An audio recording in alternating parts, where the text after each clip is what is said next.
السلام عليكم ورحمة الله وبركاته. إن الحمد لله نحمده ونستعينه ونستغفره ونعوذ بالله من شرور أنفسنا ومن سيئات أعمالنا. من يهده الله فلا مضل له ومن يضلله فلا هادي له.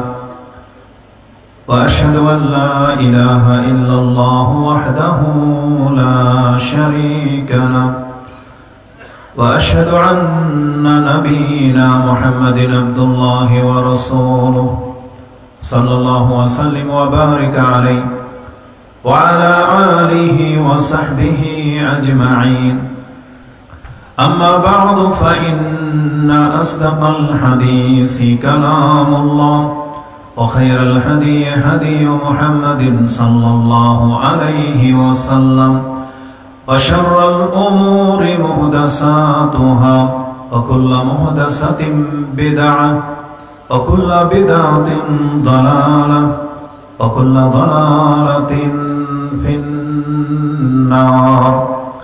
فقد قال الله تعالى في كلامه المجيد بعد أعوذ بالله من الشيطان الرجيم وإلى ثمود أخاهم صالح قال يا قوم اعبدوا الله ما لكم من إله غيره هو أنشأكم من الأرض واستعمركم فيها فاستغفروه ثم توبوا إليه إن ربي قريب مجيب. وقال الله تعالى في موضع آخر نبئ عبادي أني أنا الغفور الرحيم وأن عذابي هو العذاب الأليم. وعن أبي سعيد الخدري قال قال رسول الله صلى الله عليه وسلم قال إبليس لرب العالمين بعزتك وجلالك لأبره أغوي بني آدم ما دامت الأرواح فيهم. فقال الله تبارك وتعالى بعزتي وجلالي لا أبره أغفر لهم ما استغفروني. رواه أحمد وقال هذا حديث حسن صحيح. প্রশংসা মতো আল্লাহ সুবহানাহু ওয়া তাআলা, যিনি বিশ্ব জগতের একমাত্র মালিক, যিনি আমাদেরকে সৃষ্টি করেছেন মানুষ রূপে এবং মানুষের মধ্য থেকে যিনি আমাদেরকে মুসলিম করেছেন। আর মুসলিমদের মাঝে যারা আল্লাহ সুবহানাহু ওয়া তাআলার ইবাদত করে থাকেন, যারা আল্লাহ সুবহানাহু ওয়া তাআলার শরণার্থে এই ধরনের মজলিসগুলোতে উপস্থিত হতে পারেন, যারা আল্লাহ সুবহানাহু ওয়া তাআলার দ্বীনকে পালন করার চেষ্টা করেন, বাইরে কদর বোঝেন, আল্লাহ আমাদেরকে তাদের অন্তর্ভুক্ত করেছেন। তাই আমরা আল্লাহ সুবহানাহু ওয়া তাআলার শুকরিয়া স্বরূপ তার প্রশংসা করি, আমরা বলি আলহামদুলিল্লাহ। সালাতু ওয়াস সালাম প্রিয় নবী মুহাম্মদুর রাসূলুল্লাহ সাল্লাল্লাহু আলাইহি ওয়াসাল্লামের প্রতি, যার মাধ্যমে আমরা এই কল্যাণকর দিন পেয়েছি, যিনি আমাদের উপরে রহমত স্বরূপ প্রেরিত হয়েছেন, যিনি কিয়ামতের মাঠে আমাদের পক্ষ হয়ে সুপারিশ করবেন এবং যার সুপারিশে অসংখ্য পাপী মুসলিমকে জাহান্নাম থেকে মুক্ত করা হবে। আমরা সেই রাসূলের প্রতি সালাত এবং সালাম পাঠ করি, আমরা বলি আল্লাহুম্মা সাল্লি ওয়া সাল্লিম ওয়া বারিক আলা নাবিয়িকা মুহাম্মদ। আজকের এই মহত্বপূর্ণ জলসায় আমাকে কথা বলার জন্য সুযোগ করে দেওয়া হয়েছে, এজন্য আমি আল্লাহ সুবহানাহু ওয়া তাআলার কৃতজ্ঞতা স্বীকার করছি এবং প্রশংসার পর তাদেরকে আমি কৃতজ্ঞতা স্বীকার করি যারা আমাদেরকে সুযোগ করে দিয়েছেন। আল্লাহ সুবহানাহু ওয়া তাআলা তাদেরকে এবং যারা এই অনুষ্ঠানকে প্রতিষ্ঠিত করার লক্ষ্যে শ্রম দিয়েছেন, অর্থ খরচ করেছেন, সাহায্য সহযোগিতা করেছেন, সাপোর্ট করেছেন এবং আপনারা যারা এই ঠান্ডার মধ্যে এখানে উপস্থিত হয়েছেন। আল্লাহ সুবহানাহু ওয়া তাআলা আমাদের প্রত্যেককে উত্তম জাযায়ে খায়র দান করুন, আমিন।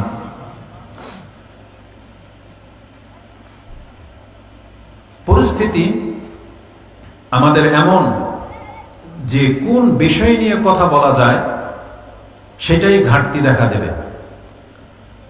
রাসূলুল্লাহ সাল্লাল্লাহু আলাইহি ওয়াসাল্লামের সময় ইসলাম নাজিল হয়েছে এক দিক থেকে, শুরু হয়েছে ঈমানের দিক থেকে, তাওহীদ।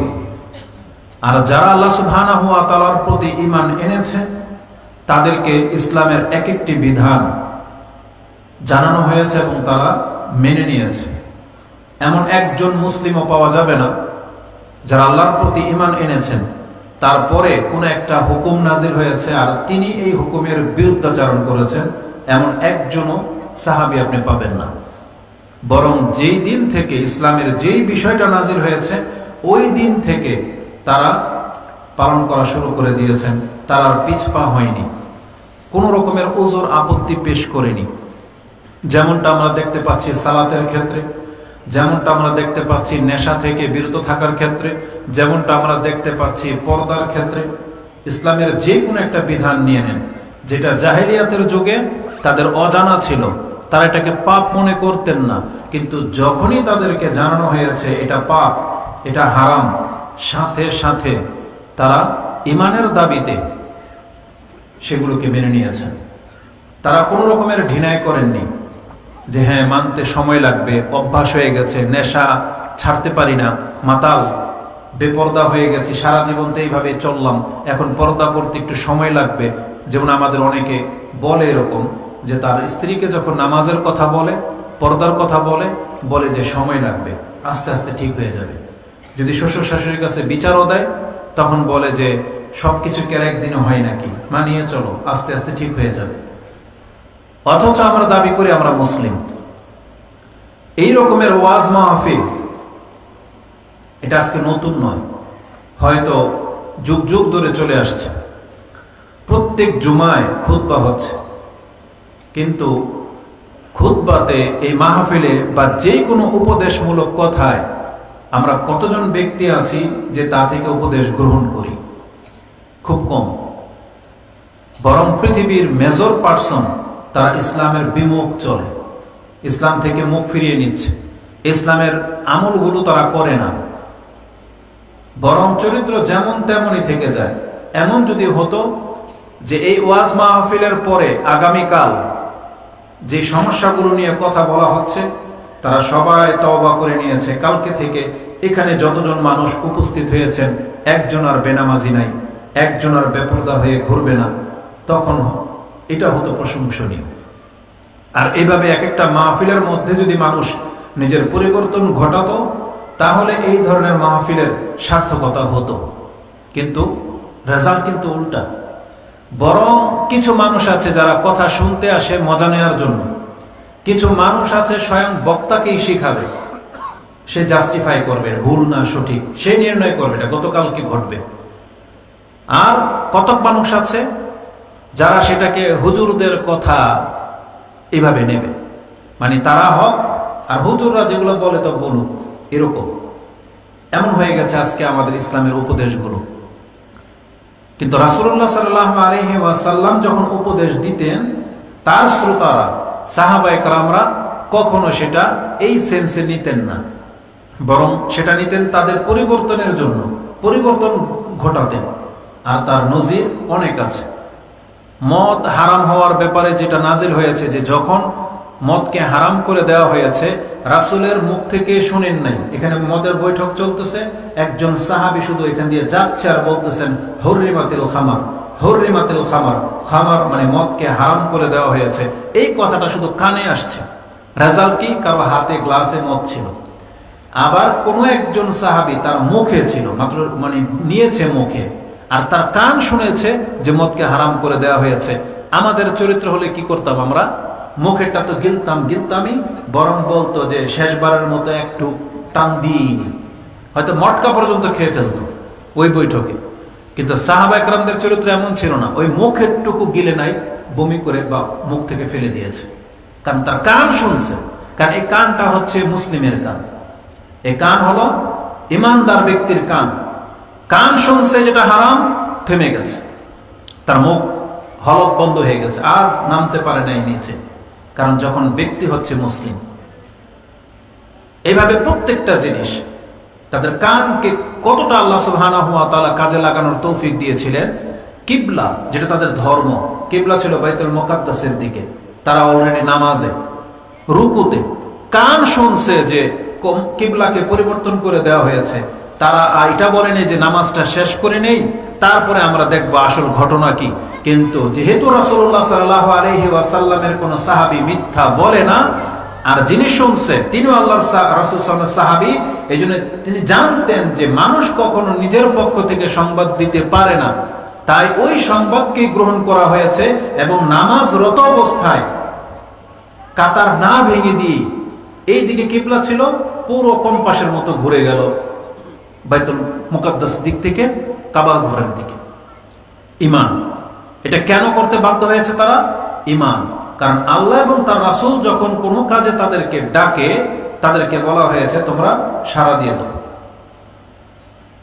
ইয়া আইয়ুহাল্লাযীনা আমানু ইসতাজীবু লিল্লাহি ওয়া লির-রাসূলি ইযা দাআকুম লিমা ইউহয়িকুম।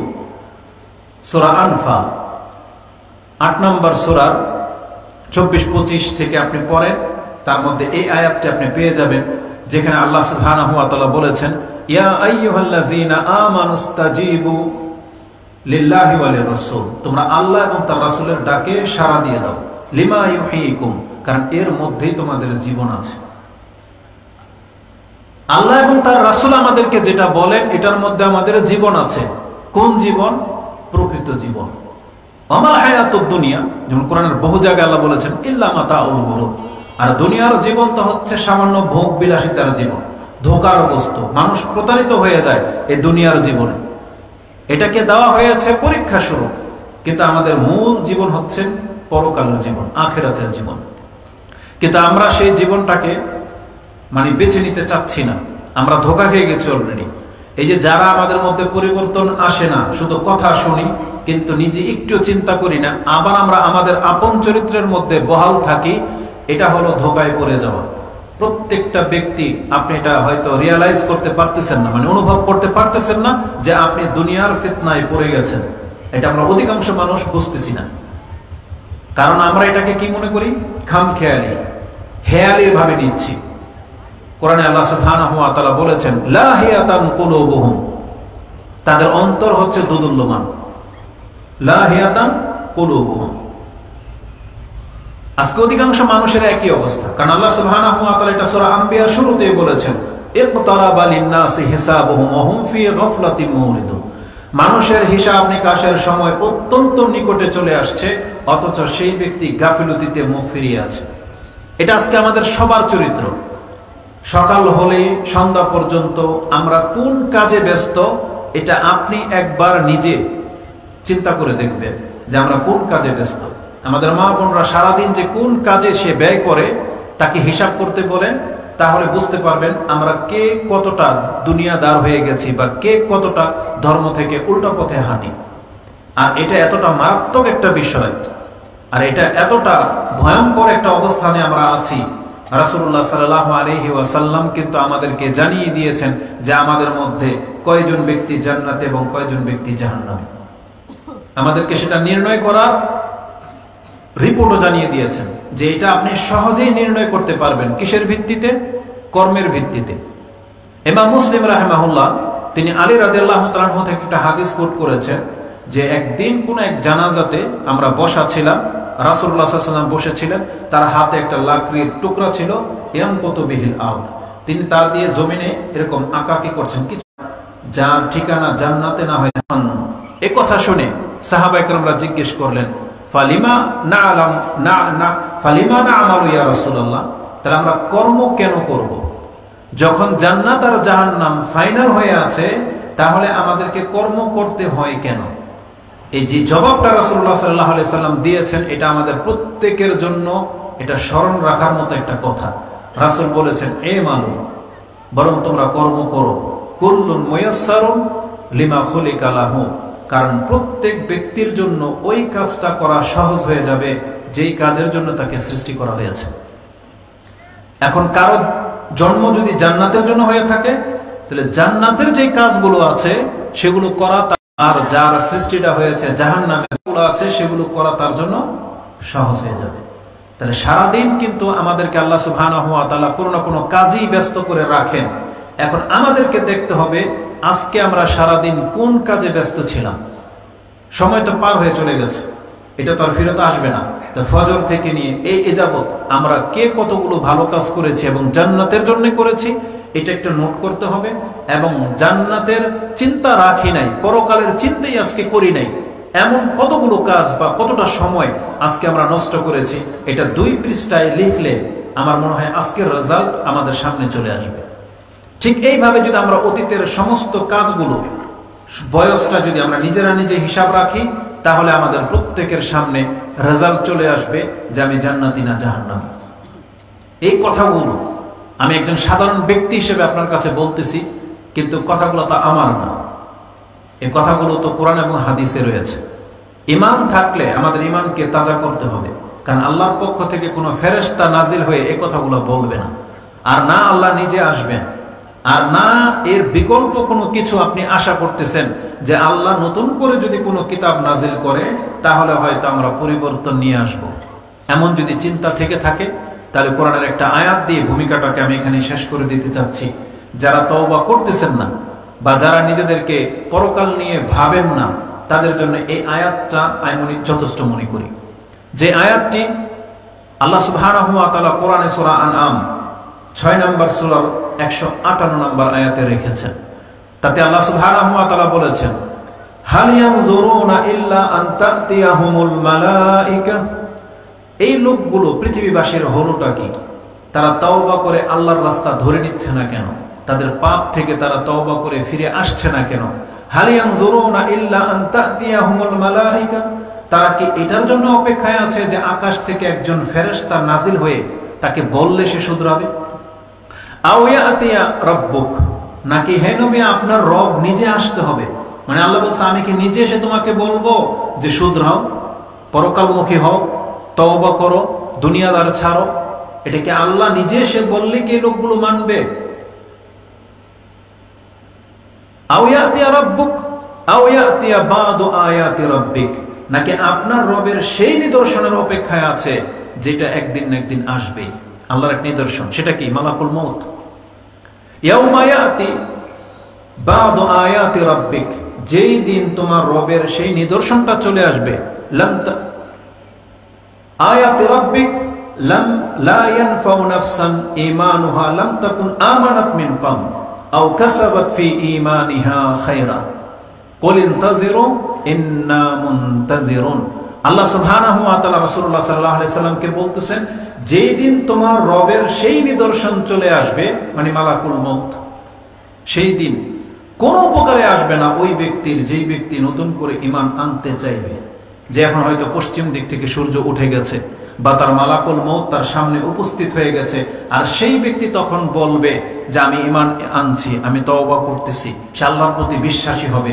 আল্লাহ বলছেন সেই দিন আর কোনো উপকারে আসবে না। আর যারা ঈমান নিয়ে বসে আছে, সেই সময় সে কিছু ভালো কাজ করতে চাইবে মালাকুল মউত দেখে নিলে, কিন্তু আল্লাহ বলেছেন সেই সময় তার ভালো কাজও তার কোনো উপকারে আসবে না। মানুষ যে মালাকুল মউত দেখে নিলে ঈমান নিয়ে আসে এবং ভালো কাজ যে করে, এর জবাব আল্লাহ কোরআনে দিয়ে দিয়েছেন। যেমন আমরা যারা মুসলিম, আমরা মালাকুল মউত উপস্থিত হলে কিছুটা সময় যে আল্লাহর কাছে চাইবো, এটা আল্লাহ সুবহানাহু ওয়া তাআলা কোরআনে আমাদেরকে আগেই জানিয়ে দিয়েছেন যে তুমি চাইলেও তোমার সাথে কি অ্যানসার করা হবে তুমি শোনো। যেটা আল্লাহ সুবহানাহু ওয়া তাআলা সূরা মুনাফিকুন 63 নম্বর সূরা 9 এবং 10 নম্বর আয়াত আপনি দেখে নেন। সেখানে আল্লাহ সুবহানাহু ওয়া তাআলা বলেছেন প্রত্যেকটা মানুষের জন্য একটা নির্ধারিত সময় রয়েছে। ফাইদা জাআ আজালুহুম লা ইস্তাখিরুনা সাআতান ওয়া লা ইস্তাকদিমুন। আল্লাহ বলেছেন প্রত্যেকটা মানুষের যে সময়টা নির্ধারণ করা হয়েছে সেটা উপস্থিত হয়ে গেলে এক মুহূর্ত তার আগে তার কাছে আসবে না, আর এসে গেলে তার 1 সেকেন্ডের জন্য তাকে ছাড়া হবে না। যেটা আপনি সূরা নাহল 16 নম্বর সূরার সম্ভবত 61 নম্বরে রয়েছে। আর মুনাফিকুনের মধ্যে কি আছে? সে মালাকুল মউত দেখে নিলে সে বলবে রব্বি লাউলা আখারতানি ইলা আজালিন করিব, আল্লাহ তুমি যদি আর একটু সময়ের জন্য আমাকে ছেড়ে দাও, ফাআসাদদাকা ওয়া আকুম মিনাস সালিহিন, তাহলে আমি সৎ কর্মশীল হই এবং দান সদকা করে তোমার সামনে উপস্থিত হব, মাত্র কয়েকটা সেকেন্ড আমাকে ছেড়ে দাও। জবাবে আল্লাহ কি বলবে? যে ঠিক আছে, তোমাকে অনুমতি দেওয়া হবে না। এই আয়াত কিন্তু প্রত্যেক জুমায় রাসূলুল্লাহ সাল্লাল্লাহু আলাইহি ওয়াসাল্লাম জুমার সালাতে পাঠ করতেন। একটা বর্ণনায় রয়েছে যে তিনি দুইটা সূরা দিয়ে এই জুমার সালাত আদায় করতেন। এক সূরা জুমা আর দ্বিতীয় রাকাতে পড়তেন মুনাফিকুন, আরেকটা আছে সূরা আল আলা, তারপরের রাকাতে পড়তেন গাশিয়া।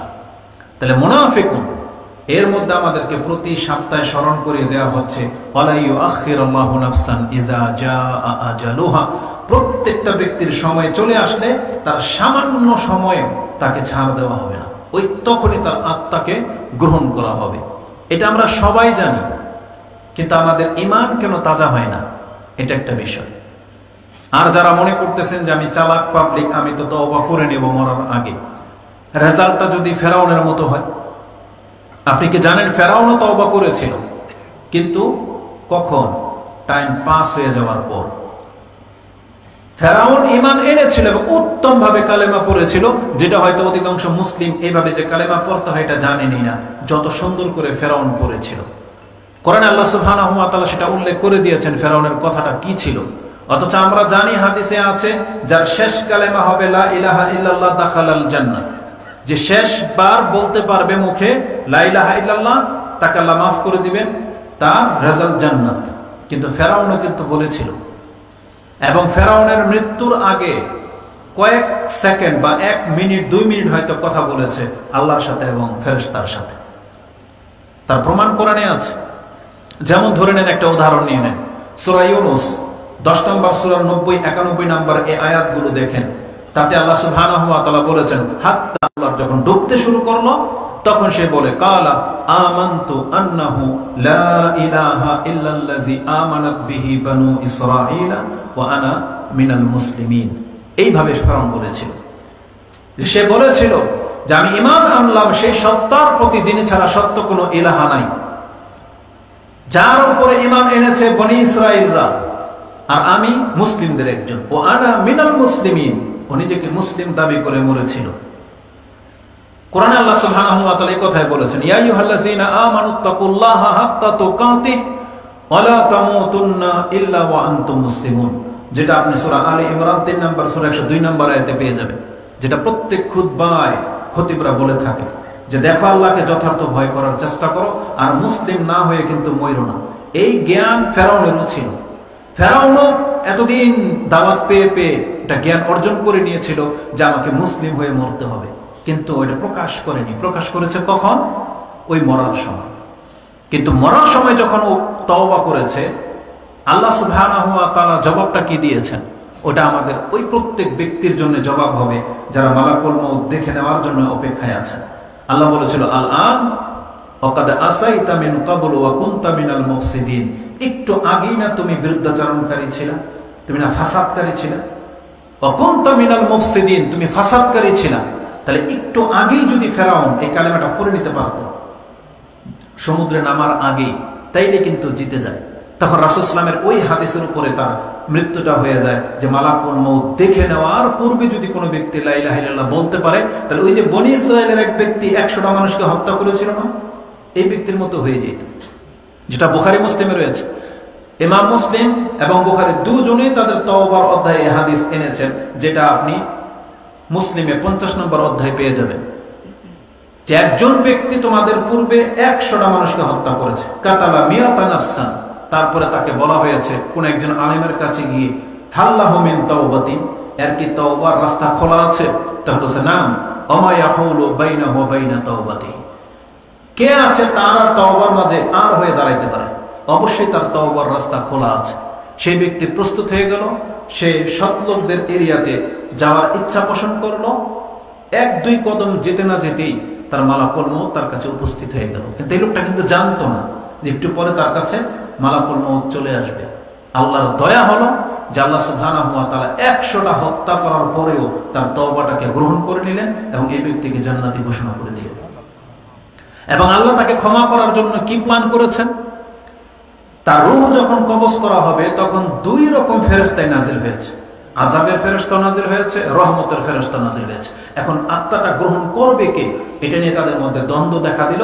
তখন আরেকজন ফেরেশতা মানুষ রূপে এসে তাদেরকে বলল যে একে রহমতের ফেরেশতা নিয়ে যাবে। বলছে কেন? তো জমি মেপে দেখো। আল্লাহর পক্ষ থেকে জমি মাপার আদেশ করা হলো এবং মুসলিমের মধ্যে তওবার অধ্যায় হাদিসটা রয়েছে, আপনি দেখে নেন। সেখানে বলা হয়েছে আল্লাহ এই জমিনকে বলেছে তুমি দূর হয়ে যাও, আর ওই জমিনকে বলা হয়েছে তুমি একটু কাছে চলে আসো। এটা একটা। আরেকটা বর্ণনা আসছে সেই ব্যক্তি নিজে যেহেতু অন্তর থেকে তওবা করে নিয়েছিল, সে ওই এলাকায় যাবে। বর্ণনায় আসছে সে তার বুকটাকে, সদরটাকে মৃত্যুর সময় যখন আত্মাটা বেরিয়ে যাবে একটু ধাক্কা দিয়ে দিয়েছিল তার ওই সতের দিকে। তার মানে সে যে অন্তর থেকে চেয়েছিল তওবা, এটা প্রকাশ করে দিয়েছে। সে তার ক্ষমতা ছিল না যাওয়ার, তাই তার বুকটাকে একটু আগে বাড়িয়ে দিয়েছিল, যার ফলে মেপে দেখা গেল যে সে আধা হাত তওবার রাস্তায় ঢুকে গেছে। রহমতের ফেরেশতারা তার আত্মা নিয়ে নিল, তাকে আল্লাহ সুবহানাহু ওয়া তাআলা ক্ষমা করে দিলেন। মাত্র কয়েক মিনিটের ব্যাপার। হ্যাঁ, এটা প্রত্যেকের সাথে ঘটবে। যদি কোনো ব্যক্তি মৃত্যুর পূর্ব মুহূর্তে কয়েক মিনিট আগে যদি আল্লাহর কাছে ফিরে আসতে পারে, আল্লাহ বলেছেন তাকে আল্লাহ ক্ষমা করে দিবেন, তাকে আল্লাহ গ্রহণ করে নেবেন। কিন্তু যেই ব্যক্তি এই অপেক্ষায় আছেন, ওই মালাকুল মউত কিন্তু রিং করে আসবে না, কলিং বেল বাজিয়ে আপনার ঘরে ঢুকবে না, ও কিন্তু হঠাৎ করে চলে আসবে।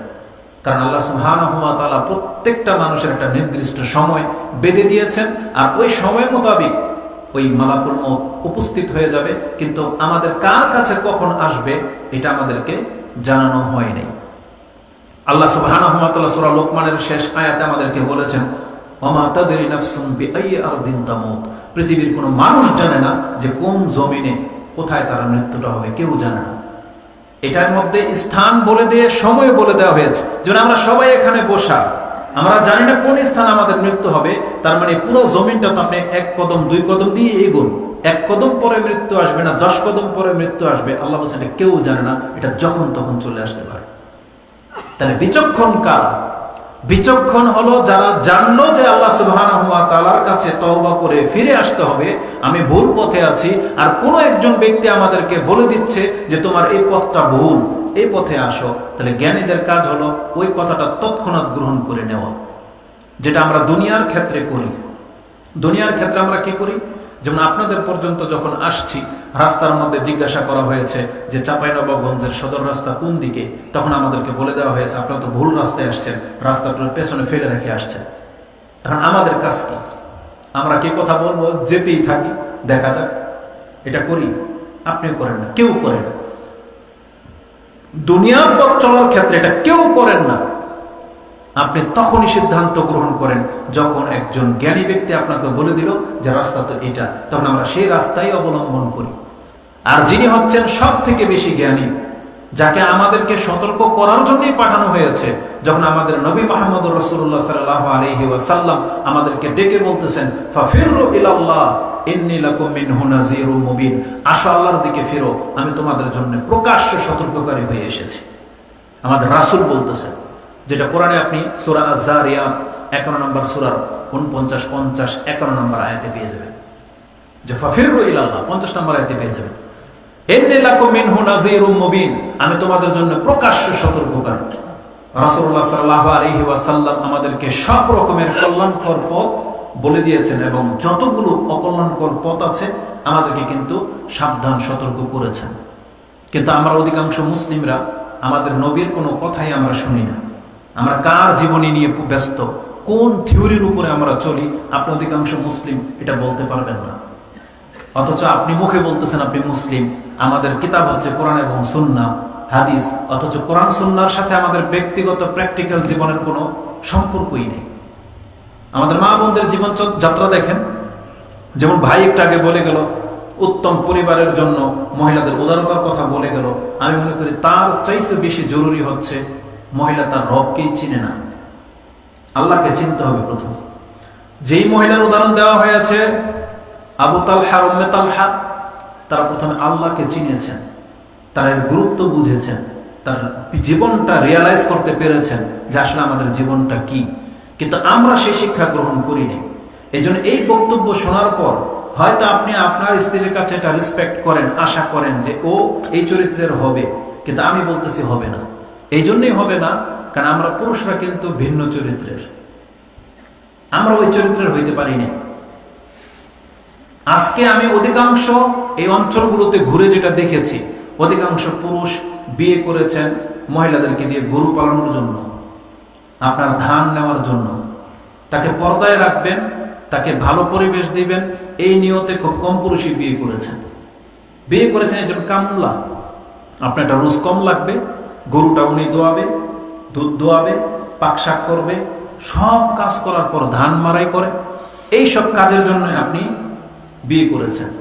তাহলে এই মহিলা কিভাবে পর্দা করবে, কিভাবে দিন প্র্যাকটিস করবে, কিভাবে তার মধ্যে সরলতা আসবে? কারণ যেখানে আপনি তাকে দিনের শিক্ষাই দেননি। এই জন্য দিনের শিক্ষাটা এটা জরুরি, যেটা রাসূলুল্লাহ সাল্লাল্লাহু আলাইহি ওয়াসাল্লাম করেছিলেন। যার মাঝে দিনের শিক্ষা জেগে যাবে সেই ব্যক্তি আদব কায়দা নিয়ে সব রকমের নিয়ম নীতি সে ফলো করবে। কিন্তু আমরা ওইটাকে গুরুত্ব দিই কম, আমরা আমাদের ব্যক্তি জীবনের গুরুত্বটা বেশি দিই। আপনার আমার কি পছন্দ না পছন্দ এটা মহিলাদেরকে খুব ভালো করে শিখিয়ে দিই, ও এই টেনশন নিয়ে সারাদিন পার করে যে এতটা বাজে নাস্তা এটা খেতে হবে, দুপুরবেলা ভাত এটা সরম না শক্ত না নরম, ঝাল বেশি না কম, লবণ বেশি না কম, এই টেনশন করতে করতে তার সারাদিন চলে যায়। আর উপরন্ত আপনি একটা বোঝা আর একটা গরু ধরিয়ে দিয়েছেন, তাকে ধান এনে ধান দিয়ে দিয়েছেন, এই কাজগুলি তারা লিপ্ত। কিন্তু কোন ব্যক্তিকে বলতে পারবেন আপনি বাসায় গিয়ে প্রথম আপনি খাবার না চেয়ে তাকে জিজ্ঞেস করেন যে তোমার দুপুরের নামাজ হয়েছে কিনা, তুমি জোহরের সালাত আদায় করেছো কিনা, আপনি বলতে পারবেন কোন ব্যক্তি? আমাদের চরিত্রের মধ্যে এটা নাই। তো আল্লাহ সুবহানাহু ওয়া তাআলার দ্বীনের কাজ যখন কেউ করবে না, তাকে আল্লাহ সুবহানাহু ওয়া তাআলা লাঞ্ছিত জীবন দিয়ে দিবেন। আর এই লাঞ্ছিত জীবনের অংশ আমি আর আপনি। এই লাঞ্ছিত জীবনের অংশই হচ্ছে আমাদের সমাজ। না হলে আজকে পৃথিবী ধ্বংসের দিকে চলে যাচ্ছে। এখন পর্যন্ত বাংলাদেশে 90% মুসলিম হওয়া সত্ত্বেও এই 90% মুসলিমের মধ্যে 80% মুসলিম ইসলাম চায় না। তারা চায় না যে ইসলাম প্রতিষ্ঠিত হোক, বরং মহিলাদের উক্তি হলো যদি ইসলাম প্রতিষ্ঠিত হয় আমাদেরকে পর্দা করে চলতে হবে, টিভির লাইন ডিশের লাইন সব কেটে যাবে, বেহায়ামি বন্ধ হয়ে যাবে। যুবকরা ইসলাম চায় না এই জন্য যেহেতু জেনা করে ধরতে পারলে 80টা বেত্রাঘাত খাবে, প্রকাশ্যে ফাজলামি করতে পারবে না, নেশা করতে পারবে না, লম্পটি করতে পারবে না, এই জন্য যুবকরা ইসলাম চায় না। প্রত্যেকটা সেক্টরে ইসলাম চায় না, অথচ সে জানে যে ইসলামের মধ্যে আমার উত্তম জীবন নিহিত আছে, ইসলামের মধ্যে দুর্নীতি নাই, ইসলামের মধ্যে কাউকে ঠকানো নাই। প্রতিবেশী যদি ইসলাম মানে তাহলে আপনার ঘর সেফ, আপনাকে সে কষ্ট দেবে না, কারণ রাসূল সাল্লাল্লাহু আলাইহি ওয়াসাল্লাম খুব কঠিন ভাবে নিষেধ করে গেছে। মেহমানের মূল্যায়ন করা হবে যদি ইসলাম পালন করা হয়। তো ইসলাম মানে শুধুমাত্র যে নামাজ আর ওই পর্দা এটা না, বরং ব্যক্তির হক হচ্ছে ইসলাম। ইসলাম প্রতিষ্ঠিত হলে ব্যক্তির হক প্রতিষ্ঠিত হয়ে যাবে। আর আপনাকে এই সারাদিন আর এরকম ভাবে গাধার মতো কর্ম করে খেতে হবে না, বরং আপনার প্রাপ্য ইসলামিক রাষ্ট্রের সরকারের দায়িত্ব সে আপনার ঘর পর্যন্ত পৌঁছে দিয়ে যাবে। কিন্তু আমরা ওটা চাই না। আমরা তো যখন খবরাখবর দেখি তখন দেখি অনেক মহিলাদের মন্তব্য যে তারা বলে দাড়িওয়ালাদেরকে ভোট দিলে কি হবে, বলতেছে আমাদেরকে বাধ্য করে পর্দা করা হবে। আবার আমাদের দেশের এমন নেতা সুবহানাল্লাহ, এরা নাকি ইসলামিক দল, আবার মাইকে এসে বলতেছে আমরা ক্ষমতায় আসলে কোন মহিলাকে পোশাকের জন্য বাধ্য করব না, এরা নাকি যা খুশি তা পরে মিলে ঘুরাবে, এরা নাকি ইসলামিক দল। আরে লজ্জা লাগে, লজ্জা। যদি আপনি ইসলামিক দল হয়ে থাকেন আপনার নির্লজ্জার মতো কথা কেন বলেন? লজ্জা তো থাকতে হবে। আল্লাহ সুবহানাহু ওয়া তাআলা আপনাদের মতন ব্যক্তিকে দিয়ে ইসলাম প্রতিষ্ঠিত করবেন এই জমিনে, আপনারা শুধু গদির আশায় বসে আছেন। ইসলাম একটা রূপ মাত্র, নাহলে কিভাবে একজন ইসলামিক ব্যক্তি কথা বলতে পারে যে আমরা মহিলাদেরকে তার পোশাকের জন্য বাধ্য করব না? কি করে হতে পারে এটা? কি করে তাদের আবার হিন্দু সংগঠন থাকতে পারে ওই ধরনের ব্যক্তিদের? তারা নাকি ইসলামিক দল। না, এইভাবে দিন কায়েম হবে না। দিন কায়েম মানে ইসলাম কায়েম করা, সেটা ব্যক্তি পর্যায়ে, ঘরে, সমাজে এবং রাষ্ট্রে। আগে নিজে, যেমন আমি দাঁড়িয়ে রেখেছি, টুপি পরেছি, ইসলামিক বাহ্যিক যত রূপ আছে সব অ্যাপ্লাই করলেন, আপনিও করলেন, নেশা ছেড়ে দেন, মহিলা সংক্রান্ত পাপ ছেড়ে দেন, সুদ ঘুষ প্রকাশ্য পাপ ছেড়ে দেন, তাহলে আপনি ইসলাম প্রতিষ্ঠিত করলেন। এখন আপনার ঘর দেখেন, ঘরটাকে পর্দায় ঘেরো নেন। সবাই যে ফেরেশতা হয়ে যাবে তা না, কিন্তু ইসলামে একটা রূপ লাগবে তো। আজকে আমরা আহলে হাদিস কি আর হানাফি সমাজ কি, সব সমাজে গিয়ে দেখেছি সব গ্রামের চিত্র একই রকম। একটা ঘরেরও পর্দা নাই, একটা বাড়িও ঘেরা নাই। মেহমান আসলে মহিলাদেরকে যে পর্দা করতে হবে, মেহমানদের জন্য পার্সোনাল আলাদা একটা যে বাথরুম থাকতে হবে, কারো কোনো মাথা ব্যথা নাই। তো প্রত্যেকটা সেক্টরে ইসলামকে আপনি ছুঁড়ে ফেলে দিয়েছেন। বিয়ে শাদীর মধ্যে যা খুশি তা। বিয়ে করবেন, কোনদিন কোন পাত্র কি এটাকে আপনি চিন্তা করেছেন যে মহিলা দেখতে গেলে সে নামাজে কিনা, সেই ঘরে আগে যান? আপনি দেখেন না। কোন মেয়ের বাবাই কথা বলতে পারবে না যে মেয়ের জন্য এমন একটা ছেলে চুজ করি যে ছেলে 5 ওয়াক্ত সালাত আদায় করে। প্রথমে গিয়ে জিজ্ঞেস করলে যদি ভালো হয় যে আমার মেয়ের জন্য একটা ভালো পাত্র খুঁজতে হবে, প্রথম প্রশ্ন কি জানেন? ছেলে কি নেশা টেশা করে কিনা, এটা জিজ্ঞেস করবে হয়তো ভদ্র হইলে। তাহলে বলবে ছেলে কি জুয়া টুয়া খেলে, বলছে না। তার আর কি ছেলের সাথে অন্য কোনো মহিলার সম্পর্ক আগে ছিল, হয়তো এটা জিজ্ঞেস করবে। কিন্তু একটা পিতাও এই কথা জিজ্ঞেস করে না যে ছেলে কি 5 ওয়াক্ত নামাজ পড়ে কিনা, জিজ্ঞেস করে। এরকম ব্যক্তি পাওয়া রেয়ার, দুষ্কর হয়ে যাবে। আর আমরা বেশি ভদ্র হইলে কি খুঁজি? মেয়ে পর্দা করে কিনা, শুধু এতটাই। কিন্তু নামাজ পড়ে কিনা, যেটা বেশি জরুরি, এটা আমরা জিজ্ঞেস করি না। তো এটা আমাদের জীবনের সব ক্ষেত্রে, মানে ইসলামটাকে আমরা এতটা উলঙ্গ করে ছেড়ে দিয়েছি, অথচ আল্লাহ আমাদেরকে বলেছিলেন ইয়া আইয়ুহাল্লাযীনা আমানু উদখুলু ফিস সিলমি কাফা ওয়া লা তাত্তাবিউ খুতুওয়াতি শাইতান ইন্নাহু লাকুম আদুউম মুবিন, যেটা আপনি সূরা বাকারা 2 নম্বর সূরার 208 নম্বর আয়াতে পেয়ে যাবেন। আল্লাহ সুবহানাহু ওয়া তাআলা বলেছেন তোমরা পরিপূর্ণতার সাথে ইসলামে ঢোকো। কিন্তু আমাদের চরিত্র কি জানেন? আমরা ইসলামে ঢুকি নাই, কিন্তু ইসলামের মধ্যে বহু কিছু ঢুকিয়েছি। মসজিদ কমিটি মসজিদ চালায় নিজের মতো করে। জোহরের আজান দেবে 11:30টায়, জামাত 1টায়। এটা কি শরীয়ত ছিল? আর হানাফিদের সমাজে 1:45 না আজান, 1:15 জামাত, একবারে জনম্বর, কি শীত আর ঠান্ডা। অথচ আল্লাহ বলেছেন তুমি ইসলাম দ্বারা পরিচালিত হও, কিন্তু আপনি ইসলামের পরিচালক হয়ে বসে আছেন। এই যে ওয়াজ মাহফিল আজকে আমরা বাধ্য হয়ে আপনাদের হাতে জিম্মি হয়ে করি, কিন্তু আমাদের হাতে ক্ষমতা থাকলে কোনোদিন আমরা 10টার পরে মাইক ধরতাম না। উচিত ছিল মাগরিবের পর বা এশার পর, এটা হওয়া উচিত ছিল। কিন্তু এই শীতের মধ্যে, এই ঠান্ডার মধ্যে রাত ভরে মাইক বাজানো, অনেকে আছে অসুস্থ, মুরব্বী, মহিলা, মাথা ব্যথা, তাও কিন্তু মাইকের শব্দ তাকে ডিস্টার্ব করতেছে। উপদেশ কল্যাণের চেয়ে অকল্যাণ কাজ বেশি আমরা করি। আবার এমন ব্যক্তিদেরকে দেখেছি রাস্তা ব্লক করে দিয়ে সে মিটিং মিছিল যেভাবে করে, ওয়াজ মাহফিল এভাবে রাস্তা বন্ধ করে দিয়ে করে, যেটি ইসলামে চরমভাবে নিষেধ করা হয়েছে। তা আমরা সবাই, মানে সব সেক্টর থেকে কেন যেন ইসলামটাকে নিজেদের মতো করে চালাতে চাচ্ছি, অথচ আল্লাহ আমাদেরকে বলে দিয়েছিলেন না তোমরা ইসলাম মোতাবেক চলো। কিন্তু আমরা উপদেশ নিতে চাচ্ছি না। শ্রোতা মসজিদের খতিবকে মূল্যায়ন করে না, মুরব্বীদেরকে মূল্যায়ন করে না কেউ, বাপ মাকে আপনি কোনো গুরুত্ব দিচ্ছেন না। সব সেক্টর ইসলামের বিপর্যয় দেখা দিয়েছে। এখন কোন দিক থেকে শুরু করবো আমরা, বলো? আমাদের বাংলাদেশের মানুষের চরিত্র কি আপনি কি এটা কি দেখাইতে পারবেন যে কোন অঞ্চলের সবাই বাপ মাকে মানে? কোন অঞ্চলে এমন কোন একটা অঞ্চল বলেন যেখানে নেশা মুক্ত, সিগারেট বিড়ি জর্দা তামাক মুক্ত একটা সমাজ, বা যে গ্রামের সব মহিলা পর্দা করে, সব পুরুষগুলা দাড়িওয়ালা? বাংলার চরিত্রে কেন এটা হয় না? কেন একটা বিপ্লব জাগাতে পারে এমন একটা জাতি তৈরি হচ্ছে না? কেন সবাই উশৃঙ্খল জীবন চাচ্ছেন? কেন এটা হইল? অথচ আপনি তো নিজেই বলতেছেন যে আমার রাসূল তো রাসূলুল্লাহ সাল্লাল্লাহু আলাইহি সাল্লাম। অথচ রাসূলকে উত্তম আদর্শ হিসেবে গ্রহণ করতে বলা হয়েছে। যে আয়াত আপনারা জানেন, সূরা আল আহজাব 33 নম্বর সূরার 21 নম্বর আয়াতে আল্লাহ বলেছেন লাকাদ কানা লাকুম ফি রাসূলিল্লাহি উসওয়াতুন হাসানাহ। এই রাসূলের মাঝে তোমাদের জন্য উত্তম আদর্শ রাখা হয়েছে। এটা আপনারা সবাই শুনেছেন, কিন্তু তার পরের অংশ শোনেন নাই। কেন আজকে এই কথা জানানোর পরেও আমি আর আপনি রাসূলকে উত্তম আদর্শ হিসেবে গ্রহণ করতে পারলাম না? কেন? পোশাক আশাক কেন আমি মেসির মতো কিনলাম? আমার চুল কেন নেইমারের মতো? আমার চাল চলন, বিহেভিয়ার কেন খ্রিস্টানের কোন একটা স্টারের মতো?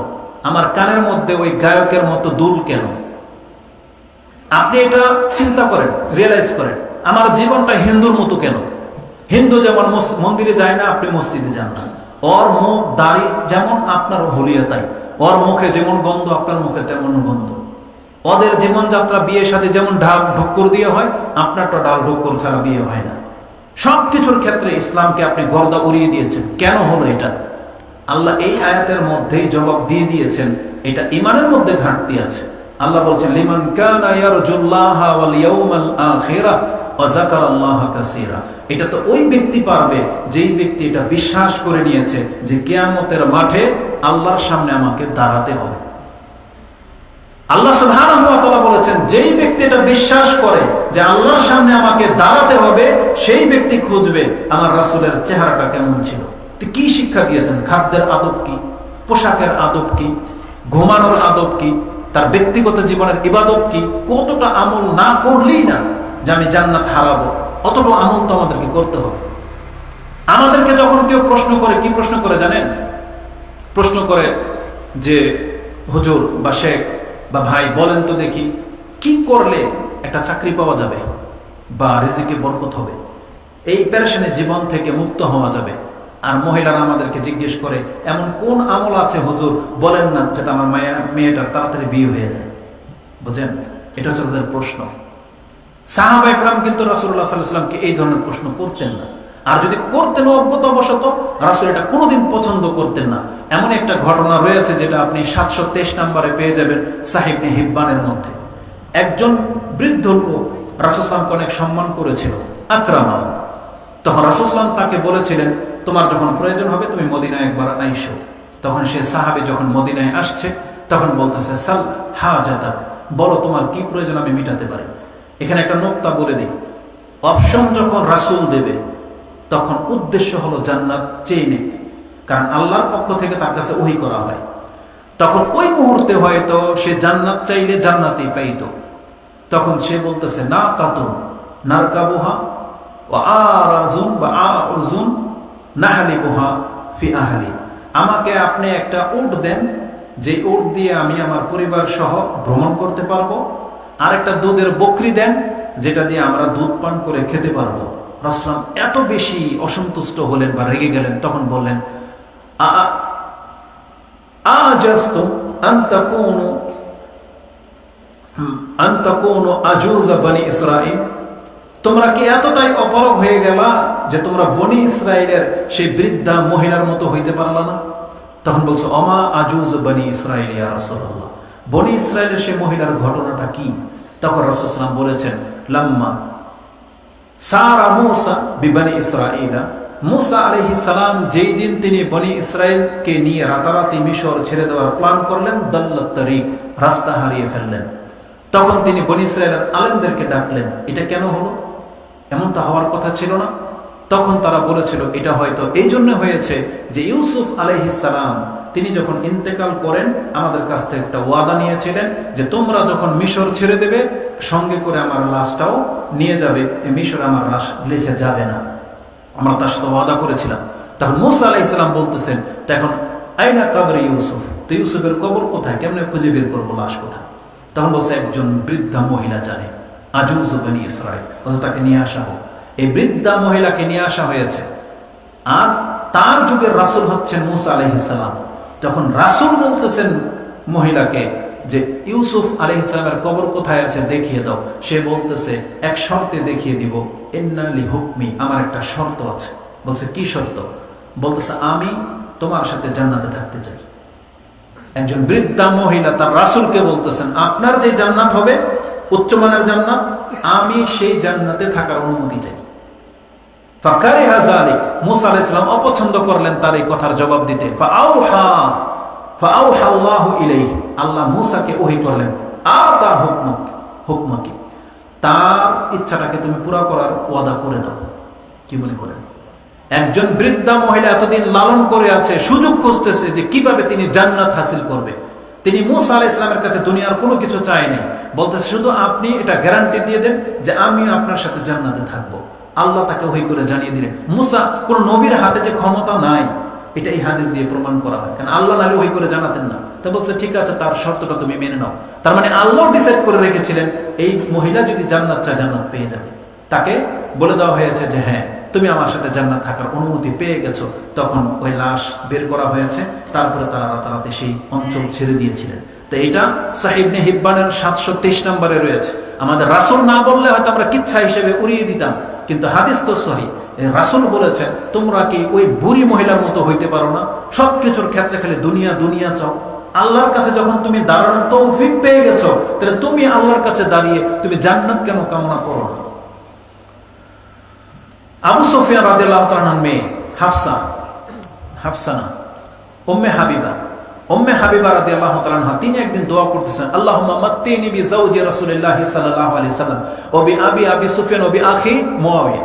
আল্লাহ, তুমি আমাকে এতটা সময় লম্বা দিয়ে দাও যাতে আমি আমার স্বামী রাসূলের জীবনটাও ভোগ করতে পারি, আমার পিতার জীবনটাও ভোগ করতে পারি, আমার ভাই মুআবিয়ার জীবনটা যেন আমি ভোগ করতে পারি। কেন দোয়া করেছিলেন জানেন? কারণ তার বাবাও ছিল লিডার, তার ভাইও ছিল লিডার, কাফের নেতা, এবং মুসলিম হওয়ার পরে তারাই নেতৃত্ব দিয়েছেন, এবং পঞ্চম খলিফা হিসেবে মুআবিয়া রাদিয়াল্লাহু তাআলা ক্ষমতায় ছিলেন। তার মানে একজন ক্ষমতাসীন ভাইয়ের মেয়ে কত শান শৌকতের সাথে চলবে যে তার বাবাও নেতা, তার ভাইও নেতা, তার স্বামীও নেতা, তার স্বামী রাসূলুল্লাহ সাল্লাল্লাহু আলাইহি সাল্লাম। কত সম্ভ্রান্ত মহিলা ছিলেন এই উম্মে হাবিবা রাদিয়াল্লাহু তাআলা। কিন্তু রাসূলুল্লাহ সাল্লাল্লাহু আলাইহি সাল্লাম তার এই দোয়া শুনে তিনি বলতেছেন, লাকাদ সাআলতিল্লাহা আজারিন মাদরুবাতিন ওয়া আসারিন মাকসুমাতিন। তিনটা কথা বলেছিলেন যে তুমি তো আল্লাহর কাছে চেয়েছো এমন কিছু যেটা আগে থেকে নির্ধারিত। তুমি কয়দিন পৃথিবীতে বাঁচবা এটা আল্লাহর পক্ষ থেকে তো ফয়সালা হয়েই আছে। তুমি কত ঢুক পানি খাবা, কত রিজিক খাবা, এটাও ফয়সালা হয়ে আছে। ওয়ালাকিন লাউ সাআলতিল্লাহা আইয়ু আফিয়াকি মিন আযাবি জাহান্নাম ওয়া মিন আযাবিল কবর লাকানা খায়রান লাকি। তার মানে তোমরা যারা দুনিয়া চাচ্ছ, তুমি এই দুনিয়া না চাইলেও তুমি সেটা পাইবা। কেউ যদি আল্লাহর কাছে দুনিয়া না চায়, আচ্ছা বলেন তো দেখি, আমাদের মধ্যে কতজন ব্যক্তি আছি যে বয়স আল্লাহর কাছে চেয়ে এনেছি? যারা ওই যে চুলদারি সাদা হয়ে গেছেন, আপনি বলেন তো দেখি, কবে আল্লাহর কাছে আপনি 60-70 বছর চেয়েছিলেন? বলেন, কে চেয়েছিলেন আল্লাহর কাছে এই বয়স? কেউ কে আছেন? তাহলে আপনি মরেন নাই কেন এতদিন? তার মানে আল্লাহ আপনাকে বাঁচিয়ে রেখেছেন। এটা আল্লাহ যাকে যতটুকু বয়স দেওয়ার দিয়ে দিয়েছেন, আপনি না চাইতেই পেয়ে গেছেন। ঠিক রিজিকটাও তাই। আল্লাহ সুবহানাহু ওয়া তাআলা কাকে কতটা রিজিক দিবেন, মৃত্যুর আগ মুহূর্ত পর্যন্ত সে কতটা পানি খাবে, এটা আল্লাহ সুবহানাহু ওয়া তাআলা চূড়ান্ত করে লিখে রেখেছেন। রাসূলুল্লাহ সাল্লাল্লাহু আলাইহি ওয়াসাল্লাম বলেছেন, ইত্তাকিল্লাহ, তোমরা আল্লাহকে ভয় করো, ওয়া আজমিলু ফিত তালাব, এবং উত্তম পন্থায় রিজিক অন্বেষণ করো। কেন? ফাইন্নাহু লা ইয়ামুতু নাফসুন হাত্তা তাস্তাওফিয়া রিজকাহা হাত্তা তাস্তাকমিলা আজালাহা হাত্তা তাস্তাওফিয়া আখিরা রিজকাহা। তিনটা কথা আছে। রাসূল বলেছেন, তোমরা উত্তম পন্থায় আল্লাহর কাছে রিজিক তালাশ করো। পৃথিবীর মানুষ, তোমরা জেনে রাখো, তোমার মৃত্যুর পূর্ব মুহূর্ত পর্যন্ত যে এক ঢুক পানি যদি বাকি থাকে, ওটা তোমার নসিবে না দেওয়া পর্যন্ত তোমার কাছে মালাকুল মউত আসবে না। এই জন্য আমাদের একটু আগে আমাদের এক দিনী ভাইয়ের সাথে কথা হচ্ছিল, এক যুবক ভাইয়ের সাথে। ওরা নাকি বিদেশ যাবে, কোরিয়া যাবে না কোথায় যাবে। কেন? কারণ রিজিকের জন্য। তা আমি বলবো মুসলিম ভাইদেরকে, দেখেন, রিজিক আল্লাহর পক্ষ থেকে নির্ধারিত। আপনি কোটিপতি লেখা থাকলে আপনি দক্ষিণ কোরিয়া গেলেও কোটিপতি হবেন, আমেরিকা গেলেও হবেন, সৌদি আরবে গেলেও হবেন, বাংলার জমিনে থাকলেও হবেন। আপনার এই আকীদা ঈমান থাকতে হবে। কিন্তু উত্তম কোনটা? আপনি যেভাবেই কোটিপতি হন না কেন, কিন্তু আপনাকে ওয়াদা করতে হবে, আমি এটা হালাল ভাবে হব, আমি হারাম ভাবে হব না। হালাল ভাবেও যদি মানুষ তার রিজিক প্রাপ্ত হয়, তার একটা এক্সাম্পল দিয়ে দিই। আলী রাদিয়াল্লাহু তাআলা আনহু, তিনি তার খেলাফতকালে কোন এক সফরে ছিলেন। পথিমধ্যে এক মরুভূমির পাশ দিয়ে যখন তিনি যাচ্ছেন, তখন তিনি দেখতে পেলেন একটা লোক দাঁড়িয়ে আছে। তাকে ডাকা হলো, তাকে বলা হচ্ছে, তুমি আমার লাগামটা ধরো, আমি একটু ওযু করে আসি। তিনি ওযু করতে চলে গেলেন। এসে দেখে ওই লোক কোনায় উটো নাই। যাওয়ার সময় তিনি চিন্তা করেছিলেন যে আমি ওকে একটা দিনার দেব, ওযু করে গিয়ে ওকে একটা দিনার দেব। গিয়ে দেখে লোক কোনায় উটো নাই। তারপরে দূরে তাকিয়ে দেখে যে এটা উট দেখা যাচ্ছে, কিন্তু কোনো লোক নাই। তিনি দৌড়িয়ে কাছে গিয়ে দেখেন এটা তার নিজেরই উট, কিন্তু ওটার লাগাম নাই। লাগাম অথবা হাওদা যেটা টানে, এটা নাই। তখন তিনি বুঝতে পেরেছিলেন এই লোকটা তো নিয়ে পালিয়েছে। তখন তিনি সে উটটাকে ধরে বাজারে এসেছে, এসে দেখে এক দোকানে তার ওই লাগামটা ঝুলতেছে। তখন বলতেছে যে এটা এখানে কেন? বলতেছে এই মাত্র এক লোক এটা 1 দিনারে বিক্রি করে রেখে গেছে। তখন আলী রাদিয়াল্লাহু তাআলা তিনি বলেছিলেন এই কথাটা, যে যে জিনিসটা ও হালাল ভাবে পেত ওইটা হারাম ভাবে নিল। কারণ আমি আসলে তোকে 1 দিনার দেবো এটা চিন্তা করিয়ে রেখেছিলাম, শুধুমাত্র যদি ধৈর্য ধারণ করতো তাহলে ওইটা হালাল ভাবে পেয়ে যেত, কিন্তু এটাকে চটজলদি করলো, ওইটাকে হারাম ভাবে নিয়ে নিল। এই জন্য আজকে পৃথিবীতে যত মানুষ কোটিপতি আছেন আপনি জেনে নেন, আল্লাহ আপনার তকদিরে কোটিপতি হওয়াটাই লিখে রেখেছেন, কিন্তু আপনি সেটা 10 বছর আগে হারাম ইনকাম করে খেয়ে নিলেন, যেটা আপনাকে আল্লাহ 10 বছর পরে করতো। কারণ রাসূল সাল্লাল্লাহু আলাইহি ওয়াসাল্লাম হাদিসের মধ্যে এটা বলেছেন, যদি ওয়াবতাআহা আনহা, যদি তুমি তার থেকে একটু দূরেই আছো, আপনার পাঁচতলা একটা বিল্ডিং হবে, কিন্তু কোন সনে হবে এটা আল্লাহ জানে, হতে পারে 10 বছর পর। কিন্তু আজকে আপনি দুর্নীতি করে এই বছরই বানিয়ে ফেলতে চাচ্ছেন, হয়ে যাবে, কিন্তু আল্লাহ এটা আপনাকে হালাল ভাবেই দিতেন 10 বছর পর, কিন্তু আপনি অপেক্ষা করেন নাই, আপনি হারামখোর হয়ে চিহ্নিত হয়ে গেলেন। আমি আমাদের ব্যক্তিগত জীবনের একটা কথা আপনাকে বলি, যারা ছোটবেলায় দেখেছেন না, আজ থেকে 20 বছর আগে ওই যে 10 টাকার লটারি, 10 টাকায় 40 লাখ দেখেছেন এরকম? কত না কিনেছেন, আয় হায়, 40 লাখ টাকা যদি লেগে যায়, 40 লাখ, এটা তখনকার যুগে 10 টাকায় 40 লাখ মানে বিশাল কিছু। আমরা সেই দরিদ্র ঘরের সন্তান, স্বপ্ন দেখতাম 40 লাখ, কিন্তু জানেন মাত্র 20 বছরের ব্যবধান আল্লাহ কিন্তু আমাদেরকে 40 লাখ টাকার মালিক বানিয়ে দিয়েছে। সময় লেগেছে 20 বছর, কিন্তু হয়ে তো গেছে। কোন একদিন এমন একটা ব্যাগ হাতে উঠিয়ে এই কথাটা আমার মনে পড়েছিল, যেটা আমরা ইসলামিক স্টাডি করি, এই জন্য আমাদের পজিটিভ চিন্তা আসে। যদি আপনিও ভাবতেন বা আপনি আপনারটা চিন্তা করে দেখেন তো, 10-20 বছর আগে আপনার জীবনটা কেমন ছিল, সেই তুলনায় আজকে আপনার অর্থ সম্পত্তি কত, দেখেন তো কমছে না বাড়ছে? কিন্তু আপনিও যদি ওই নেতাদের মতো, দুর্নীতিবাজদের মতো যদি হালাল বাদ দিয়ে হারাম ভাবে নিতেন, হয়তো কোটিপতি হতেন, কিন্তু আপনার অস্তিত্ব থাকতো না, আর সর্বোপরি আপনি জাহান্নামী হয়ে যেতেন। কিন্তু যারা হালালের উপরে আছেন, আর এই অবস্থায় যদি আপনি মরে যান, কষ্ট হচ্ছে আপনার, কিন্তু তারপর আপনি হালালের উপরে আছেন, আসুন আপনার মর্যাদা একটা হাদিস বলে দিই। ইমাম মুসলিম রাহিমাহুল্লাহ এটা তিনি তার সিফাতিল জান্নাহ, জান্নাতের পর্বে এনেছেন। রাসূলুল্লাহ সাল্লাল্লাহু আলাইহি ওয়াসাল্লাম বলেছেন, ইউতা আশাদ্দুন নাসি ইউতা আনআমি আহলিন ইউতা আনআমি আহলিল আরদি মিন আহলিন নার। একজন ব্যক্তিকে হাসরের মাঠে নিয়ে আসা হবে, যে ব্যক্তি ছিল দুনিয়ার সবচেয়ে নিয়ামত প্রাপ্ত ব্যক্তি, একেবারে যত রকমের ভোগ বিলাস আছে সব তিনি শেষ করে ফেলেছে, এমন একজন ব্যক্তিকে। কিন্তু সেই লোকটা যেহেতু কাফের, বড় পাপী, মানে জাহান্নামী হয়ে মরেছে, আল্লাহ ওকে নিয়ে আসবেন প্রথম, এনে ফায়ুসবাগু ফিন্নারি সাবগাতান, ওকে জাহান্নামে শুধু একটা চুবা দিয়ে আবার তুলে নিয়ে আসবে, ফেলা হবে না, ধরে নিয়ে একটা চুবা দিয়ে ফেলে উঠে নিয়ে আসবে।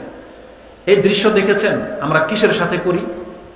যখন কারেন্ট চলে যেত, ঘরে কুপি বা মোমবাতি জ্বলতো, আপনি আঙ্গুলের করেছেন আগুনের মধ্যে, আমরা কিন্তু করেছি, করে না? মোমবাতির মধ্যে আগুনটা দিয়ে দেখেন না যে জ্বলে কিনা, আগুনে লাগছে হাতে, লাগে না।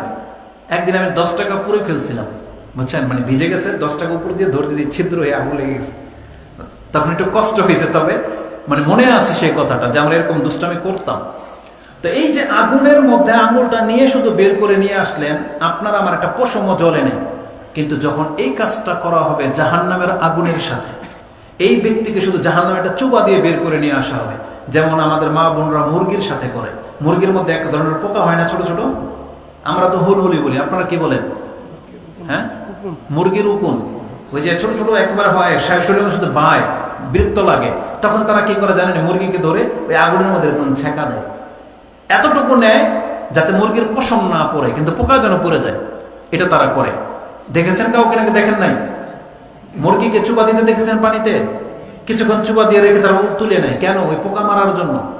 আল্লাহ সুবহানাহু ওয়া তাআলা শুধু জাহান্নামের মধ্যে এই পাপীকে শুধু একটা চুবা দিয়ে বের করে নিয়ে আসবেন। এই এক চুবা খেয়ে আল্লাহকে জিজ্ঞেস করবেন, ইয়া ইবনা আদম হাল মাররা বিকা নাঈমুন কাত্তু হাল রাআইতা খায়রুন কাত্তু, বলতো তোর জীবনের ইতিহাস, তোর জীবনে কোনো নেয়ামত বা কোনো সুখ স্বাচ্ছন্দ্যের কথা মনে পড়ে? এই জাহান্নামের মধ্যে 1 সেকেন্ডের একটা চুবা খেয়ে এই ব্যক্তি বলবে, লা ওয়াল্লাহি ইয়া রাব, হে আমার প্রতিপালক, তোমার শপথ করে বলতেছি জীবনে আমি কোনোদিন নিয়ামত কি জিনিস এটা ভোগ করিনি। অথচ এই ব্যক্তি সারা জীবন নেয়ামতের মাঝে ছিল। কতটা নেয়ামত জানেন? আমি যখন সৌদি আরবে ছিলাম তখন এক কোম্পানির মালিকের ছেলের কথা শুনেছি, যে ছেলের নাস্তা নাকি ফ্রান্স থেকে আসে, ডিএচএলআর কার্গোর মাধ্যমে। সকালবেলার নাস্তা ফ্রান্স থেকে আসে এয়ার কার্গোতে, তারপরে ও নাস্তা করে। এতটা জীবনযাপন যা। আর এক একটা কাফের রাষ্ট্রের নায়কদের কি পরিমাণ তাদের পয়সা, কিভাবে তারা জীবনযাপন করে, এটা তো আপনি বুঝিনি। দেখতেই পাচ্ছেন নেটের মধ্যে অনেক কিছু। যদি কাফের হয়ে মরে যায় এর শাস্তি যে কত মারাত্মক হবে, আল্লাহ একটা নমুনা শুধু পেশ করেছেন যে ওকে যদি আমি জাহান্নামের মধ্যে একটা চুবা দিয়ে ছেড়ে দিই, ওর 100 বছরের নেয়ামতের জীবন ওই একটা চুবায় সব ভুলে যাবে।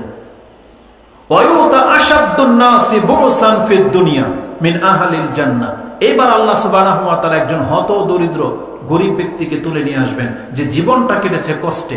আমরা দেখেছি এমন কিছু মুসলিম ভাইদেরকে, নেটে তাদের ভিডিও ক্লিপ আসে যে সারাদিন সিয়াম রেখেছে, অথচ ইফতারি করার মতো তার সামনে মুড়ি পর্যন্ত নাই। পৃথিবীর ইতিহাসে বাংলার জমিনে এমন জায়গায় এমন ব্যক্তিদের জীবনে ঘটে, যেটা হয়তো আমরা যারা ভোগ বিলাসিতার মধ্যে আছি তারা আমরা হয়তো খবরও নেই না, কিন্তু আল্লাহর কাছে কিন্তু ঠিকই খবর আছে। কি মনে করেন এই ব্যক্তির সম্পর্কে আল্লাহ কি করবেন তার সাথে? আল্লাহ তো বলেই দিয়েছেন,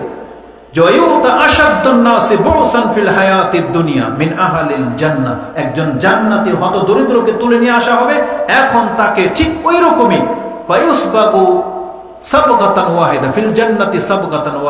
তাকেও শুধু জান্নাতের ঢুকিয়ে বাতাস লাগিয়ে দিয়ে বের করে নিয়ে আসা হবে। জাস্ট একটু জান্নাতের বাতাসটা তার গায়ে লাগবে। তখন আল্লাহ বলবেন, ইয়া ইবনে আদম হাল রাআইতা শিদ্দাতান কাত্তু হাল মাররা বিকা বুসান কাত্তু, বল তো দেখি তোর জীবনের কঠিন কোন মুহূর্তের কথা তোর মনে আছে? তোর জীবনকে কোনোদিন কোনো অভাব ফিল করে? তখন সে ব্যক্তি বলবে, লা ওয়াল্লাহি ইয়া রাব, হ্যাঁ আমার প্রতিপালক তোমার শপথ করে বলতেছি আমার জীবনের কোনো কষ্ট ছিল না। জান্নাত জায়গাটাই এমন। আল্লাহ বলেছেন যাকে জান্নাতের ঘোষণা করে দেওয়া হবে ফাকাদে ফাজ, সেই ব্যক্তি জিতে যাওয়া ব্যক্তি, সফলকাম ব্যক্তি। কিন্তু আমরা এই দুনিয়া নিয়ে খুব বেশি ব্যস্ত হয়ে গেছি। রাসূলুল্লাহ সাল্লাল্লাহু আলাইহি ওয়াসাল্লাম তিনি জান্নাতটাকে সবচেয়ে বেশি প্রাধান্য দিতেন। তিনি আমাদেরকে শিখাতেন তাই যে তোমরা জান্নাতমুখী হও, তোমরা আল্লাহর কাছে জান্নাতুল ফেরদৌস কামনা করো। রাসূলুল্লাহ সাল্লাল্লাহু আলাইহি সাল্লাম যখন চাটাইয়ের উপরে শুয়েছিলেন, তার কোনো চাদর ছিল না। ওমর রাদিয়াল্লাহু তাআলা দেখে তিনি কেঁদে দিয়েছেন এবং বলতেছেন, মা ইউবকিক, তোমাকে কিসে কাঁদাবো? তখন ওমর রাদিয়াল্লাহু তাআলা বলেছিলেন, ইয়া রাসূলুল্লাহ ইন্নাল কিসরা ওয়া কাইসারা ফাফিমা হুম ফি, পারস্য সাম্রাজ্যের রাজা, রোম সাম্রাজ্যের রাজারা কোন হালতে জীবনযাপন করে, তারা কত গেটআপ নিয়ে চলে। ও আনতা রাসূলুল্লাহ, আর আপনি আল্লাহর রাসূল, আর আপনি চাটাইয়ের মধ্যে শুয়ে আছেন, যে আপনার পিঠের মধ্যে চাটাইয়ের ছাপ বসে গেছে। তখন রাসূলুল্লাহ সাল্লাল্লাহু আলাইহি ওয়াসাল্লাম বলেছিলেন, উমর আরাদিত, তুমি কি এতে সন্তুষ্ট নও? লাহুমুদ দুনিয়া ওয়ালানাল আখিরা, তাদের জন্য আল্লাহ দুনিয়া দিয়ে দিয়েছেন, আল্লাহ আমাদের জন্য পরকালকে স্থির করে রেখেছেন। এটাকে তুমি সন্তুষ্ট নও উমর? তখন বলছেন, ইয়া রাসূলুল্লাহ, আমরা সন্তুষ্ট। তার মানে আল্লাহ আমাদের সাথে ওয়াদা করেছেন, বান্দা এই দুনিয়াতে তোমাদেরকে শুধু আমি দিয়েছি কিছু কালের জন্য, তুমি পরকালে আসো, তোমার সেখানে যা কিছু রাখা আছে সব তোমার অনুকূলে। আমি যদি পুরো জান্নাতের বর্ণনাটা মাত্র একটা আয়াতের একটা টুকরা দিয়ে আপনাকে দিয়ে দিই, যথেষ্ট হয়ে যাবে। আল্লাহ বলেছেন জান্নাত এমন একটা জায়গা, সেখানে লা মামনুআ, সেখানে কোনো কিছু তোমার কাছ থেকে বিচ্ছিন্ন হবে না, আর সেখানে কোনো কিছু না করা হবে না। লা মাকতুআতিন ওয়ালা মামনুআ, আল্লাহ বলেছেন জান্নাত এমন একটা জায়গা, সেখানে তোমাকে যা দেওয়া হবে কোনোদিন তোমার কাছ থেকে একটা নেয়ামতও বিচ্ছিন্ন হবে না। তার মানে কাউকে যদি যৌবনকালের শক্তি দেওয়া হয়, আল্লাহ বলেছে এটা চিরস্থায়ী শক্তি, তুমি কোনোদিন বৃদ্ধ হবে না। তোমাকে যদি রূপ দেওয়া হয়, তোমার রূপ শুধু বাড়বে, কমবে না। তোমাকে যে জান্নাত দেওয়া হবে, জান্নাতের নেয়ামত বাড়বে কিন্তু কমবে না। মহিলাদেরকেও তাই বলা হয়েছে।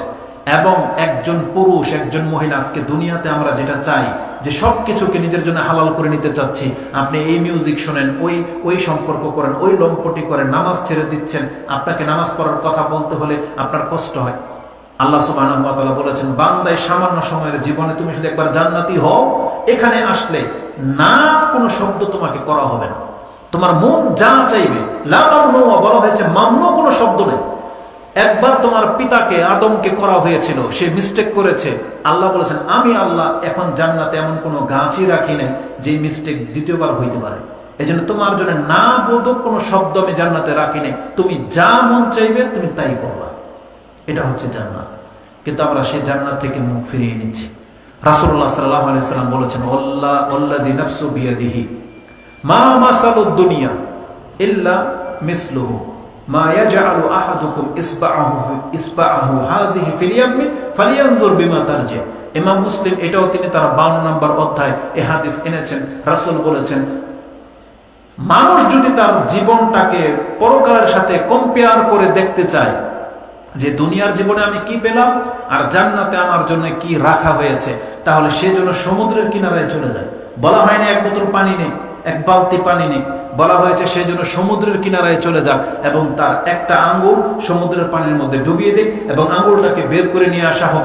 এই আঙ্গুলের মধ্যে যতটা পানি চলে আসবে এটা হলো তার দুনিয়া। কেউ যদি সারা জীবন চেষ্টা করে আর আল্লাহ যদি তাকে পুরো দুনিয়া দিয়ে দেয়, তাহলে সে শুধুমাত্র এক ফোঁটা পানির মালিক হতে পারলো, আর আল্লাহ তার জন্য পুরো সমুদ্রের যত পানি, এরকম একটা নিয়ামতের জীবন তার জন্য নির্ধারণ করে রেখে দিয়েছে।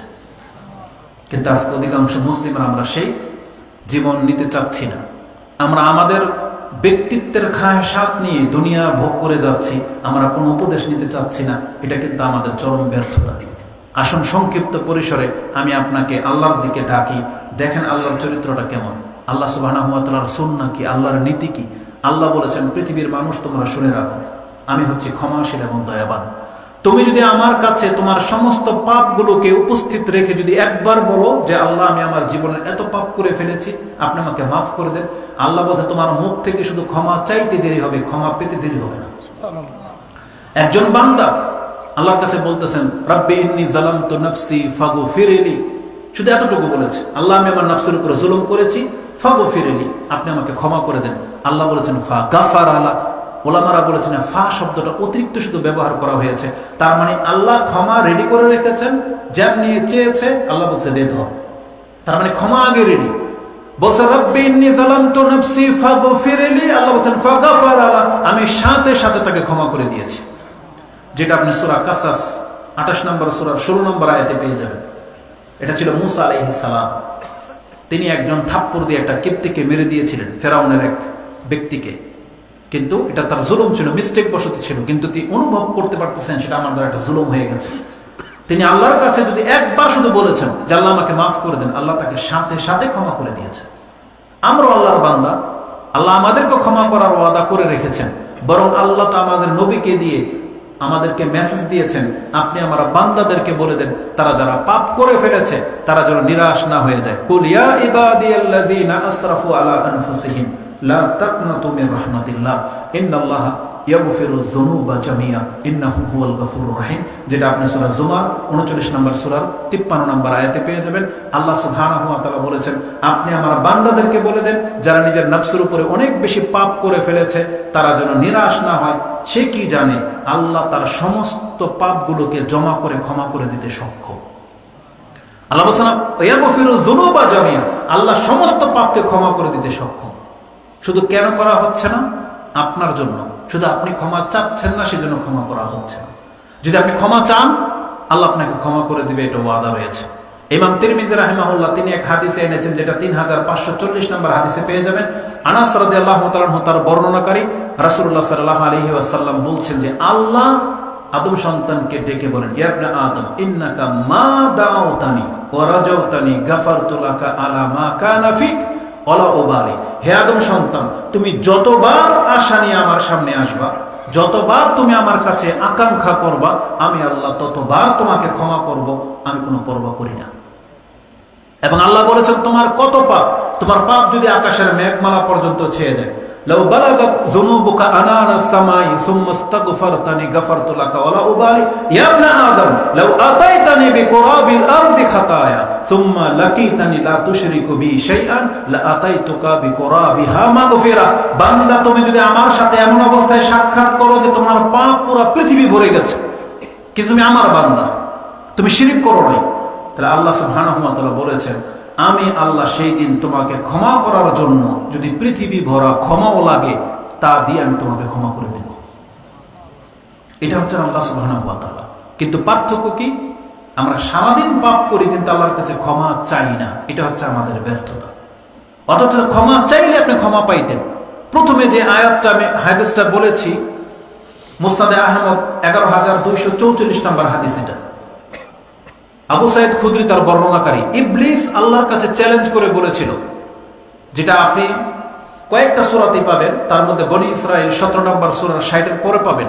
সে বলেছিল, আরাআইতাকা হাযাল্লাযী কাররামতা আলাইয়া লাইন আখখারতানি ইলা ইয়াউমিল কিয়ামাহ লাআহতানিকান্না যুররিয়াতাহু ইল্লা কালিলা। আল্লাহ, আপনি আমার দিকে তাকান, এই যে মানুষের কারণে আজকে আমি লাঞ্ছিত হইলাম, আজকে আপনি আমাকে কাফের বানাই দিলেন, এই মানুষের কারণে হয়েছি না? আপনি যদি আমাকে কিয়ামত পর্যন্ত ছাড় দেন, তাহলে মানুষের সবগুলা সন্তানকে আমি আমার লগে জাহান্নামে নিয়ে যাব, ইল্লা কালিলা। খুব অল্প মানুষ শুধু নাজাত পাবে। শয়তান কিন্তু তার চ্যালেঞ্জে সাকসেস, শয়তান কিন্তু সেটা করে দেখিয়েছে। পৃথিবীর অধিকাংশ মানুষ আজকে কাফের, অধিকাংশ মানুষ কাফের, নাস্তিক, মুশরিক। গুটি কয়েকটা মুসলিম, সে মুসলিমকে পর্যন্ত ইসলাম থেকে ভুলিয়ে দিয়েছে। মুসলিম সন্তান ইসলাম পালন করা ছেড়ে দিয়ে খেলতামশায় ব্যস্ত, রং মসজিদে ব্যস্ত, এবং ইসলামের যতগুলো হারাম কাজ আছে সে হারাম কাজে ব্যস্ত। শয়তান কিন্তু করে দেখিয়েছে। কিন্তু জানেন যে কিছু মানুষ যে বেঁচে আছে, এটা এরা কারা? এরা হচ্ছে প্রকৃত আল্লাহর বান্দা। আল্লাহ সুবহানাহু ওয়া তাআলা বলেছিলেন, হ্যাঁ, তুমি যদি সমস্ত মানুষকে পাপ করিয়ে জাহান্নামে নিয়ে যাও, তাহলে তুমি আমার একটা ওয়াদা শুনে রাখো। সেটা কি? বিইজ্জতি ওয়া জালালি। আল্লাহ বলেছেন, আমিও আমার ইজ্জত এবং বরত্বের কসম করে বলতেছি, লা আবরাহু, আমিও ক্ষান্ত হব না, আগফিরু লাহুম মাস্তাগফারুনি, আমার কোন বান্দা যতবার আমার কাছে ক্ষমা চাইবে, আমি আল্লাহ ততবারই ওকে ক্ষমা করে দেব। আল্লাহ বলছেন, আমি থামবো না যে ও পাপ করেছে, ক্ষমা করবো, আবার পাপ করবে। আল্লাহ সেটা আমি দেখবো না, ও যখন ক্ষমা চাইবে আমি আল্লাহ তখনই ওকে ক্ষমা করে দেব। তাহলে মানে আল্লাহ আমাদেরকে ক্ষমা করতে প্রস্তুত, কিন্তু আমরা ক্ষমা চাচ্ছি না। এটা হচ্ছে আমাদের ব্যর্থতা। আল্লাহ সুবহানাহু ওয়া তাআলা বলেছেন, যারা পাপ করে যেমন জালেম হয়, ক্ষমা না চাইলে সে আরো বড় জালেম। যে ব্যক্তি আল্লাহর কাছে তওবা করে না, এই ব্যক্তিকে আল্লাহ জালেম বলেছেন, যেটা আপনি সূরা হুজুরাত ৪৯ নম্বর সূরার ১১ নম্বর আয়াতের শেষে পেয়ে যাবেন। আল্লাহ বলেছেন, ওমান লাম ইয়াতুব ফাউলাইকা হুমুজ জালিমুন, নিশ্চয়ই যারা তওবা করে না তারা হচ্ছে জালেম। এজন্য আমাদেরকে তওবা করতে হবে। তওবা করলে আল্লাহ খুশি হন, আল্লাহ অনেক বেশি খুশি হন। মুহাম্মদুর রাসূলুল্লাহ সাল্লাল্লাহু আলাইহি ওয়াসাল্লাম তিনি প্রতিদিন আল্লাহর কাছে ১০০ বার তওবা করতেন। এটা ইমাম মুসলিম কোট করেছেন, লা ইউগারু আলা কলবি ওয়া ইন্নী লা আস্তাগফিরুল্লাহ ফিল ইয়াউমি মিয়াতা মাররা। আমার অন্তর যদি সামান্য সময় যদি গাফেল থেকেছে, এর কারণে আমি আল্লাহর কাছে প্রতিদিন ১০০ বার ক্ষমা চেয়েছি। এটা হচ্ছে আমাদের রাসূলের চরিত্র। আর আমরা সারাদিনই থাকি পাপে, অথচ একবার আল্লাহর কাছে ক্ষমা চাই না। এটা হচ্ছে আমাদের ব্যর্থতা, আমাদের ব্যর্থতা। আপনি কি জানেন, যদি কোনো ব্যক্তি আল্লাহর কাছে ক্ষমা না চান, এটা যে অহংকারের লক্ষণ, এটা যে ইবলিসের রাস্তা। কারণ ভুল তো আমাদের পিতা আদম আলাইহিস সালাম করেছিলেন, ইবলিসও করেছিলেন, কিন্তু ইবলিসকে কেন ক্ষমা করা হয় নাই? কারণ ইবলিস ক্ষমা চায় না। আর আমাদের পিতা আদম আলাইহিস সালাম তিনি ক্ষমা চেয়েছিলেন, আল্লাহ তাকে ক্ষমাও করেছিলেন, আবার তাকে জান্নাতে যাওয়ার তৌফিকও দিয়েছেন, তিনি তার ঠিকানায় পৌঁছে গেছে। কিন্তু আমরা যদি আমাদের পিতাদের চরিত্রের না হই, আমরা তো পাপের উপর পাপ করেই যাচ্ছি, তওবার কোনো খোঁজ নিচ্ছি না, তাহলে আমাদের অবস্থাটা কি হবে? যারা তওবা করে না তারা যে অহংকারী, এ সম্পর্কে মুসলিম থেকে একটা হাদিস নিয়ে নেন, সম্ভবত ৪১৩ নম্বরে পেয়ে যাবেন, ঈমানের অধ্যায়। আয়েশা রাদিয়াল্লাহু তাআলা আনহা তিনি বলেন, ইবনু জুদান, একজন ব্যক্তি ইবনু জুদান, এই ব্যক্তি কি করতো? ইয়াসিলুর রাহিম, মানে এত ভালো কাজ করতো যেটা নাজাত পাওয়ার যোগ্য। ইয়াসিলুর রাহিম ওয়া ইউতইমুল মাসাকিন, সে মিসকিনদেরকে খাদ্য দিতে এবং আত্মীয়তার সম্পর্ক রক্ষা করে চলতো। ফাহাল যাকা নাফিউহু, রাসূলকে জিজ্ঞাসা করেছে, এই ব্যক্তি তো মরে গেছে, তাহলে এখন কি তার কোনো উপকারে আসবে? বলছে লা লা ইয়ানফাউহু, এই ব্যক্তির ভালো কাজ তার কোনো উপকারে আসবে না। বলছে কেন? বলছে ইন্নাহু লাম ইয়াকুল ইয়াওমান রাব্বিগফিরলি খাতিআতি ইয়াউমাদ্দিন, আল্লাহ তুমি বিচারের মাঠে আমার পাপগুলোকে মাফ করে দিও। সে একবার আল্লাহর কাছে বলে নাই তার জীবনে। তার মানে এত ভালো কাজ করতো, কিন্তু জীবনে কোনোদিন একবার আল্লাহর কাছে বলে নাই যে আল্লাহ বিচারের মাঠে তুমি আমাকে মাফ করে দিও। এই ব্যক্তির প্রতি আল্লাহ এতটা অসন্তুষ্ট যে আল্লাহ এক অহংকারী বলেছে। এটা কোরআন দ্বারা সাব্যস্ত। কোরআনে আল্লাহ সুবহানাহু ওয়া তাআলা সূরা গাফির 40 নম্বর সূরা, সূরা মুমিন হিসেবে যেটা আমরা চিনি, তার ৬০ নম্বর আয়াতে দেখেন আল্লাহ কি বলেছেন। আল্লাহ বলেছেন, ওয়াকালা রাব্বুকুম উদউনি আস্তাজিব লাকুম, তোমাদের রব তোমাদেরকে বলতেছেন আমাকে ডাকো, আমাকে ডাকলে আমি তোমার ডাকে সাড়া দেব, কিন্তু আমরা করতেছি না। তারপরে আল্লাহ বলেছেন, ইন্নাল্লাযীনা ইস্তাকবিরুনা আন ইবাদাতি সায়াদখুলুনা জাহান্নামা দাখিরিন। আল্লাহ বলেছেন, যারা আমাকে ডাকতে অহংকার প্রদর্শন করলো আমাকে যারা ডাকে না অহংকারী করতেছে, আল্লাহ খুব শীঘ্রই আমি ওদেরকে জাহান্নামে প্রবিষ্ট করাবো। তার মানে আল্লাহদেরকে অহংকার বলেছেন। আজকে আমরা মুসলিমরা যারা পাপ করে বসে আছি, অথচ 20-30 বছর পার হয়ে চলে গেছে, আমরা আল্লাহর কাছে ক্ষমা চাই নেই, আমরা কিন্তু আল্লাহর কাছে অহংকারী হয়ে যাচ্ছি। সর্বশেষ আপনাকে আল্লাহ সুবহানাহু ওয়া তাআলার ক্ষমা এবং দয়ার একটা নমুনা শুধু উল্লেখ করব। একটা দয়া হলো, ক্ষমা হলো যে কোনো ব্যক্তি যদি আল্লাহর কাছে ক্ষমা চায়, আল্লাহ তাকে তৎক্ষণাৎ ক্ষমা করে দেন। এটা হচ্ছে আল্লাহ সুবহানাহু ওয়া তাআলা। দয়া কি? দয়া সম্পর্কে আল্লাহ সুবহানাহু ওয়া তাআলা বলেছেন সূরা নিসা 4 নম্বর সূরার 110 নম্বর আয়াতটা দেখে নেন, তাতে চমৎকার কথা আল্লাহ বলেছেন। আল্লাহ বলেছেন, ওয়া ইয়ামাল সুআন আও ইয়াজলিম নাফসাহু সুম্মা ইস্তাগফিরুল্লাহ ইয়াজিদিল্লাহা গফুরার রাহিমা। তোমাদের মধ্যে যেই ব্যক্তি নিজের নফসের উপর অত্যাচার করেছো অথবা জুলুম করেছো, সেই জুলুমের পরে এসে যদি তুমি আল্লাহর কাছে ক্ষমা চাও, সুম্মা ইস্তাগফিরুল্লাহ, যদি তুমি তারপরে এসে আল্লাহর কাছে ক্ষমা চাও, তাহলে আল্লাহকে তুমি ক্ষমাশীল এবং দয়াবান পাবে। তার মানে যেই ব্যক্তি পাপ করে ফেলেছে, এখন আল্লাহর কাছে ক্ষমা চাইলো, আল্লাহ বলেছেন ও যদি আমার কাছে ক্ষমা চায়, আমি আল্লাহকে ক্ষমাও করব, ওর উপরে দয়াও করব। তার মানে ক্ষমা আর দয়া দুইটা জিনিস আপনি পাবেন। ক্ষমাটা কি? যেমন বললাম, সমস্ত পাপ মাফ। দয়া কি? আল্লাহ বলেছেন যেহেতু তোমার আমলনামার মধ্যে কোনো নেকি নাই, পাপের মাত্রা বেশি, আল্লাহ বলেছেন ইউবাদদিলুল্লাহু সাইয়্যাতিহিম হাসানাত, আমি সেই পাপের জীবনটাকে নেকির জীবন দিয়ে রূপান্তরিত করে দেব। ওয়া কানা আল্লাহু গফুরুর রাহিম, যেটা সূরা ফুরকান 25 নম্বর সূরা 70 নম্বর আয়াতে আপনি পেয়ে যাবেন।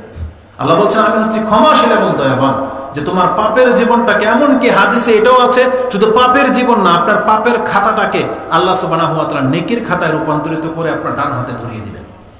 এটা ইমাম মুসলিম রাহিমাহুল্লাহ কোট করেছেন। ইবনে ওমর রাদিয়াল্লাহু তাআলা আনহুমা থেকে নাজওয়ার হাদিস রয়েছে, বলেন হাল সামিআতা মিন রাসূলিল্লাহি সাল্লাল্লাহু আলাইহি ওয়াসাল্লাম, আপনি কি নাজওয়া সম্পর্কে, গোপন বৈঠক সম্পর্কে কি আল্লাহর কাছ থেকে কিছু শুনেছেন, রাসূলের কাছ থেকে? বলছে না। বলতেছে ইউতা আল মুমিন মির রাব্বিহি, একজন মুমিন ব্যক্তিকে আল্লাহর সামনে নিয়ে আসা হবে, হাত্তা ইয়াদা আলাইহি কানাফাহু, তাকে একটা চাদর দিয়ে ঘিরে নেওয়া হবে, সেখানে আল্লাহ ছাড়া আর ওই ব্যক্তি ছাড়া আর কেউ থাকবে না।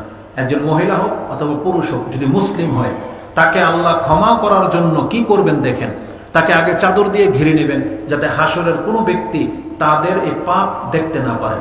তখন আল্লাহ ওই ব্যক্তির পাপগুলোকে তার সামনে তুলে ধরবেন, লিউকাররিরুহু, যাতে করে এই ব্যক্তি স্বীকার করতে পারে যে এই পাপগুলো তার।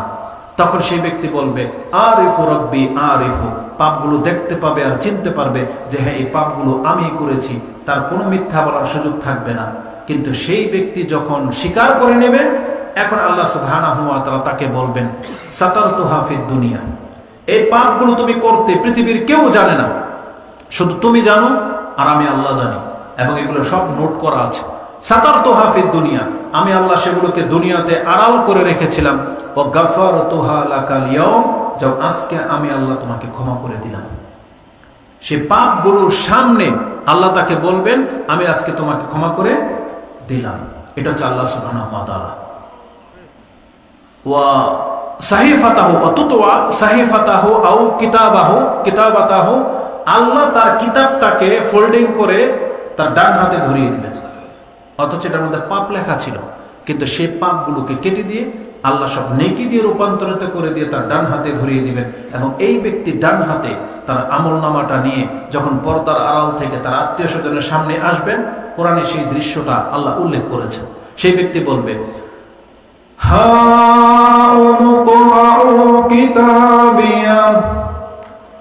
ইন্নী যানানতু আন্নী মুলাকিন হিসাবিয়া ফাহুয়া ফি ঈশাতির রাদিয়া ফি জান্নাতিন আলিয়া ইলা আখিরিল আয়াত।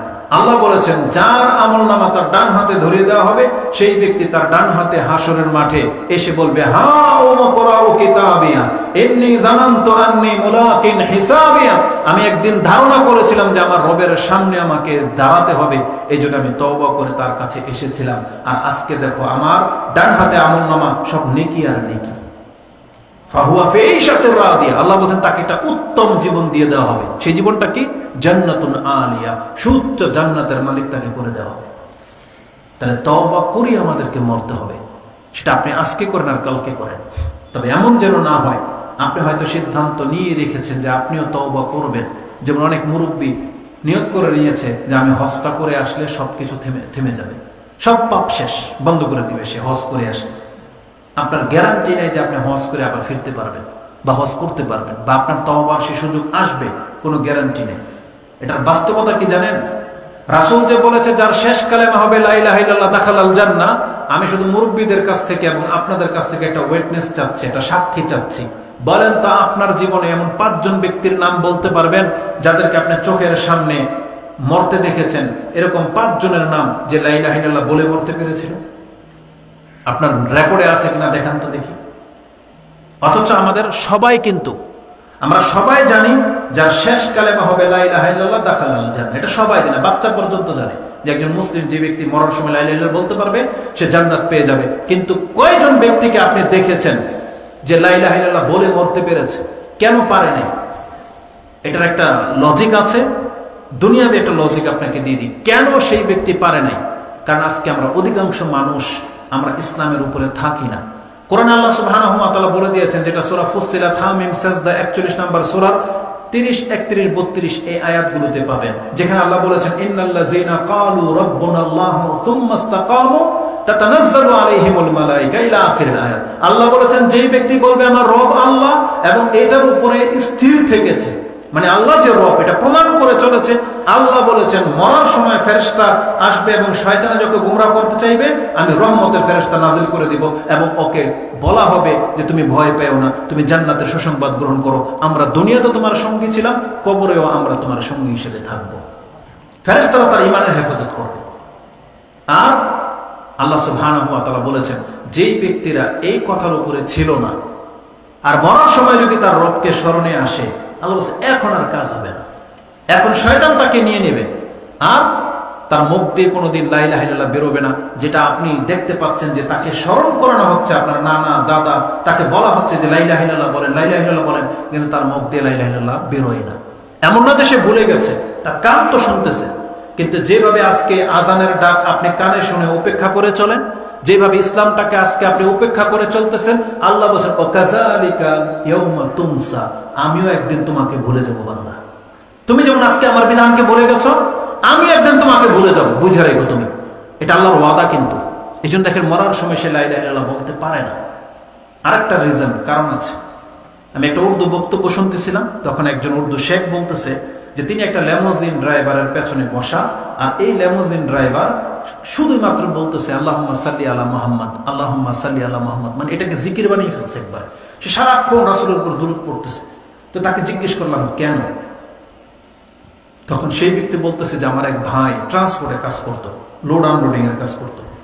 সেই ভাই রাস্তায় দাঁড়িয়ে কার্টুন যখন দিচ্ছে আর বলতেছে এক করে দো করে, এভাবে 1, 2 করে গন্তে থাকে আর মুখে শুধু এটাই চর্চা।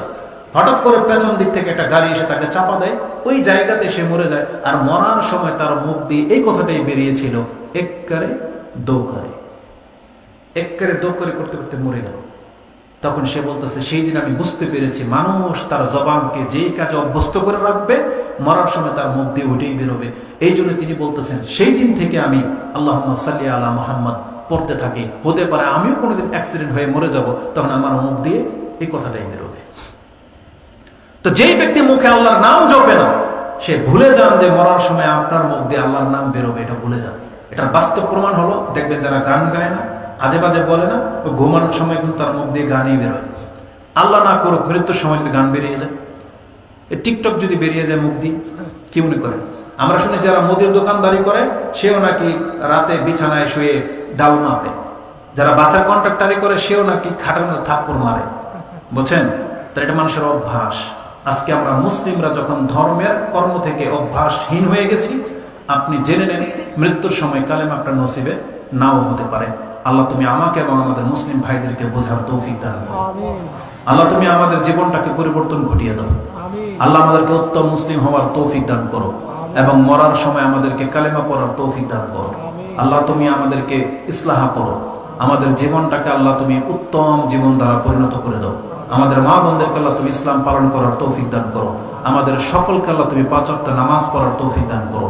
এবং যেমনটা তুমি বলেছো তোমার সাথে মুসলিম হয়ে সাক্ষাৎ করতে, আল্লাহ তুমি আমাদেরকে মুসলিম করে সৃষ্টি করেছো, মুসলিম হয়ে আমাদেরকে মৃত্যু দান করো।